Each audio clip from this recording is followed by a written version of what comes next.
மேல்மலையனூர் மதுபான கடைகளில் மது வாங்கிய மதுப்பிரியருக்கு அதிர்ச்சி. அதில் கருப்பு கலரில் வண்டல்கள் இருந்ததால் கடை விற்பனையாளரிடம் வாக்குவாதம். விழுப்புரம் மாவட்டம் மேல்மலையனூரில் அமைந்துள்ள மதுபான கடையில் இன்று கொடுக்கன்குப்பம் பகுதியை சார்ந்த சரவணன் என்பவர் மது வாங்க சென்றுள்ளார். மதுபான கடை விற்பனையாளர்களிடம் பணம் கொடுத்து ஒரு குவார்ட்டர் எம்சி வாங்கியுள்ளார். அதில் கருப்பு கலரில் ஏதோ உருண்டு கொண்டிருப்பதை கண்டு அதிர்ச்சி அடைந்தார். கொடுக்கன்குப்பம் பகுதியை சார்ந்த சரவணன் மதுபான கடை விற்பனையாளர்களிடம் கேட்டபொழுது எனக்கு எதுவும் தெரியாது, வந்ததை கொடுத்தேன் என்றார். இதனைத் தொடர்ந்து மதுப்பிரியர் தனக்கு நீதி வேண்டும் என்று நீண்ட வசனம் பேசி சமூக வலைதளங்களில் பதிவிட்டுள்ளார்.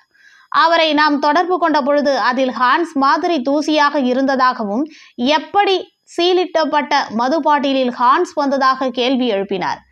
இதுகுறித்து மாவட்ட மதுபான அதிகாரிகள் ஆய்வு செய்ய வேண்டும் என கோரிக்கை விடுத்துள்ளார்.